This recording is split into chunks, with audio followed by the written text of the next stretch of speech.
Cerita begal sepeda motor di Lampung sepertinya tak pernah habis.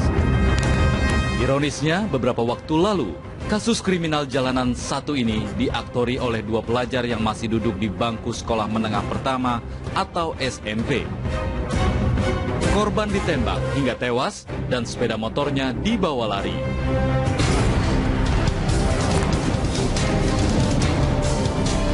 Dengan kecepatan tinggi, dua unit mobil milik tim khusus anti bandit atau TKAP Polres Lampung Tengah membelah jalan yang beralaskan tanah merah.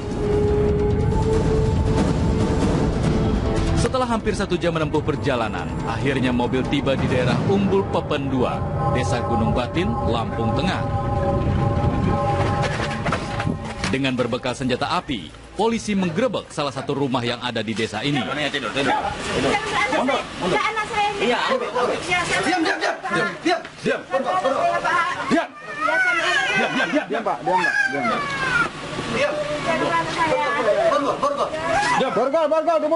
Seorang pria yang tidur nampak terkejut dengan kedatangan sejumlah polisi.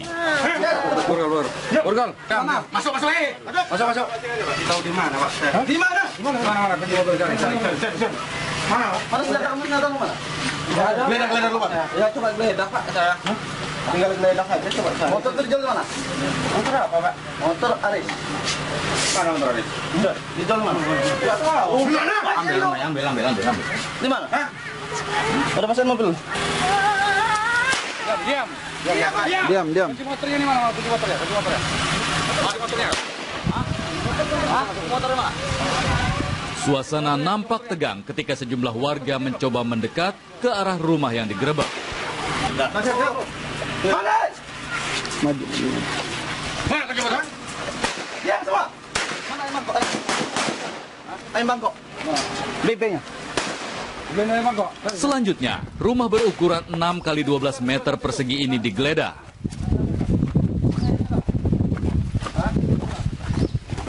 Ini BB-nya nih, ini.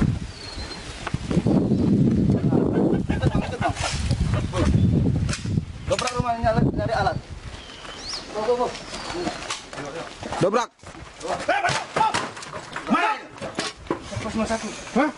Ada Weli. Weli sampai depan. Rumah ini ternyata tempat tinggal salah satu sindikat begal sepeda motor yang beberapa waktu lalu beraksi di wilayah Lampung Tengah. Mana? Pedang. Masuk. Hei.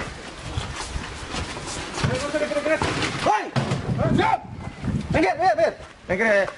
Suruh ngejauh. Minggir. Masuk.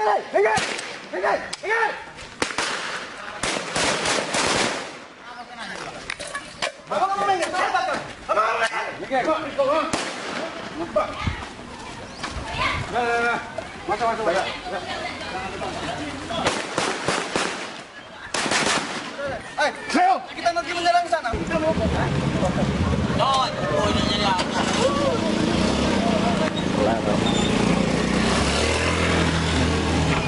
memang TV.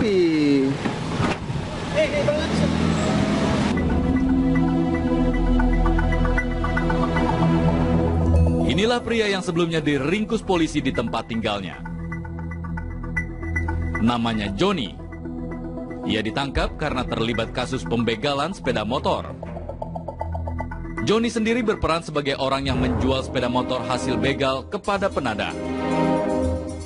Seminggu sebelum ia ditangkap, Joni bersama kawannya Andi telah menjual sepeda motor hasil kejahatan dengan harga Rp2.200.000. Dan dari hasil penjualan sepeda motor itu, Joni hanya kebagian uang Rp50.000.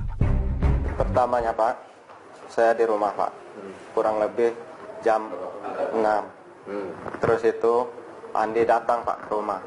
Kata si Andi, "John, ayo ikut saya. Kita main ke sana," katanya. Ya udah, saya ikut, Pak. Terus itu nggak taunya si Andi nyampe jalan, "Yuk ambil motor saya," katanya. Motor saya di situ. Terus itu saya jalan ikut dia ngambil motornya, Pak.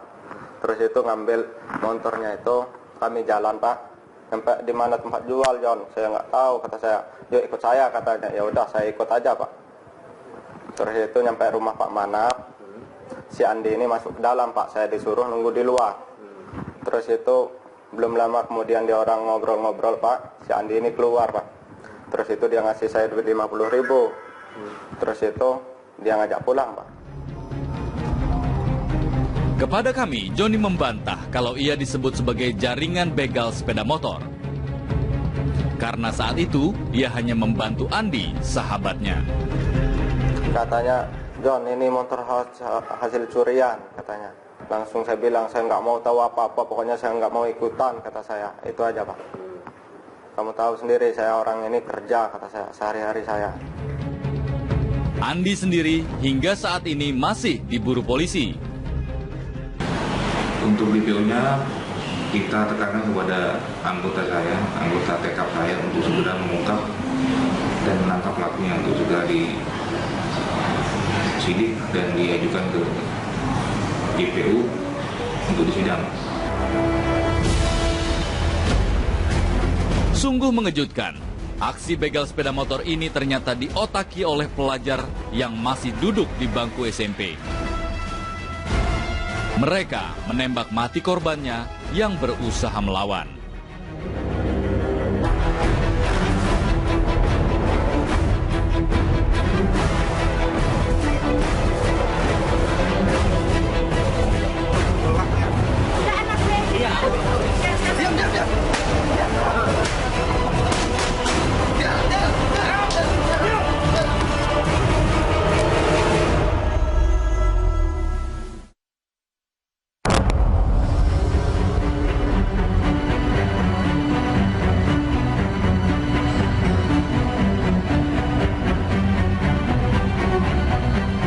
Sore itu, 29 Agustus 2015, Martino, warga Komplek Gria Madu, Jalan Dahlia 1, Yukum Jaya, Lampung Tengah, ditemukan tewas tergeletak di Jalan Terusan Nyunyai.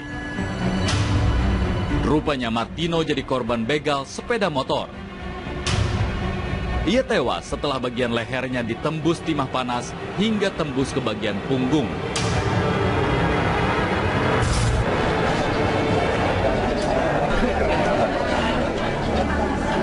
Kabar soal tewasnya Martino tentu membuat keluarga dan kerabat terpukul.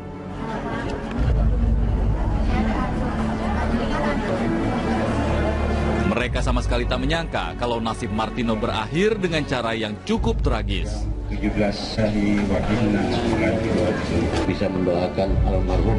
Marilah kita panjatkan puji syukur. Usai disemayamkan, jenazah Martino kemudian dimakamkan di tempat pemakaman umum desa tempat tinggalnya.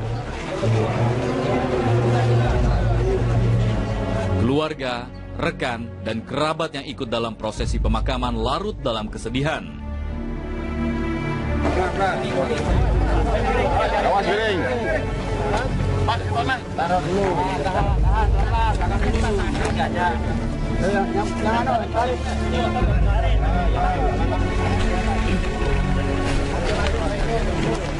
Lantunan ayat suci mengiringi kepergian Martino.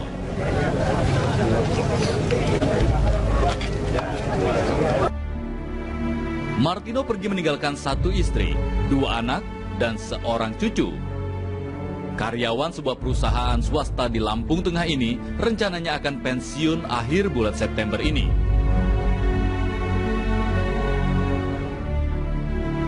Dan di masa pensiunnya nanti, Martino berencana akan berkebun.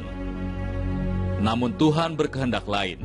Ia tewas sebelum niatnya terwujud.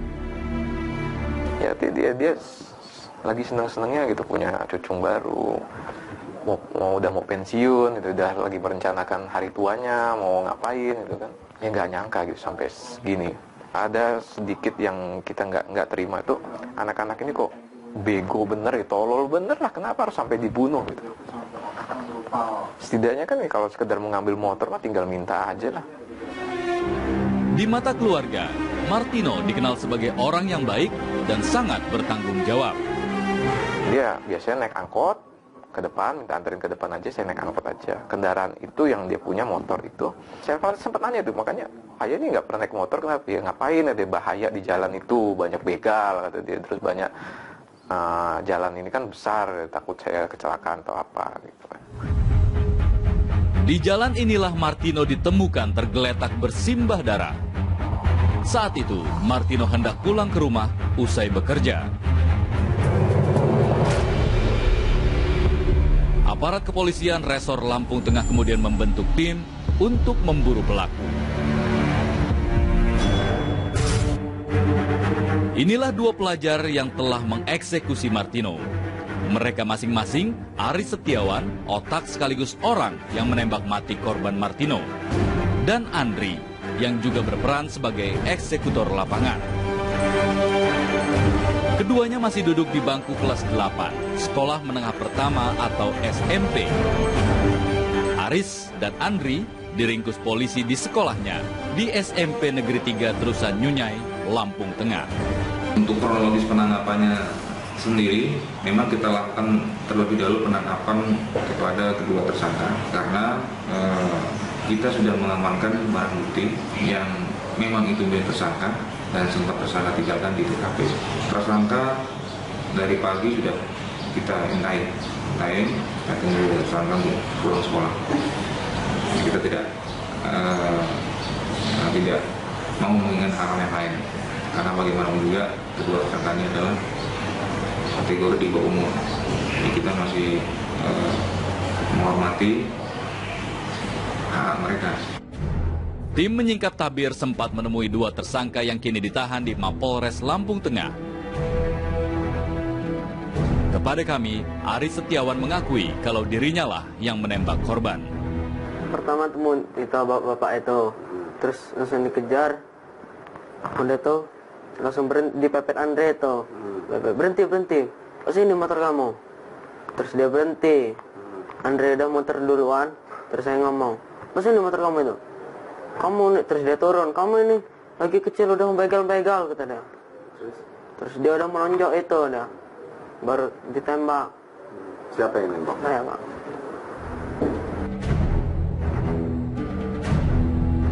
Senjata api yang digunakan oleh Aris dipinjamnya dari Andi yang hingga kini masih diburu. Kan manggilnya Ame. Me, saya punya pistol kamu. Terus ditanya dia, buat apa? Saya mau itu, nakut-nakutin anak sana. Saya menegak itu. Terus kata dia, jangan ditembak. Iya. Awas kalau sampai kamu nembak. Iya, Me, saya nggak tolol nembak-nembak. Terus udah tuh dipinjaminnya. Usai menjalankan aksinya, kedua pelajar ini kemudian menemui Andi untuk meminta tolong menjual sepeda motor hasil kejahatannya. Terus rencananya motor itu mau diapain? Dijual. Terus bilang sama Andi, Me, saya bilang, dapat Me saya motor. Dapat apa? Begal. Kamu tolong ngapain begal? Kamu tembak enggak orangnya? Iya, Me.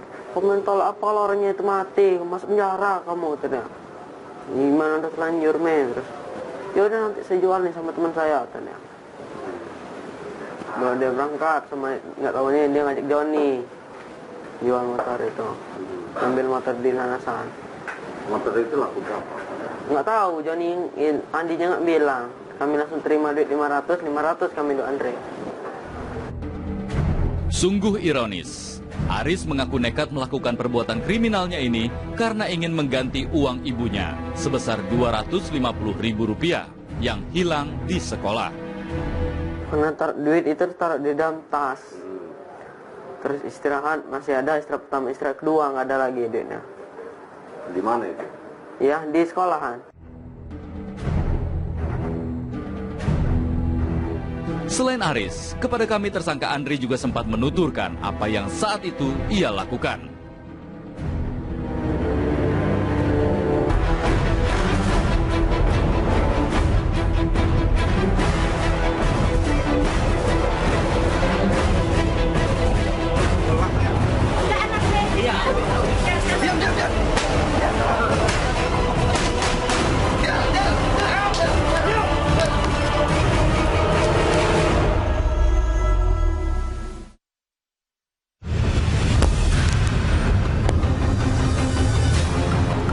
Aris Setiawan dan Andri memang sudah berbuat di luar batas kewajaran.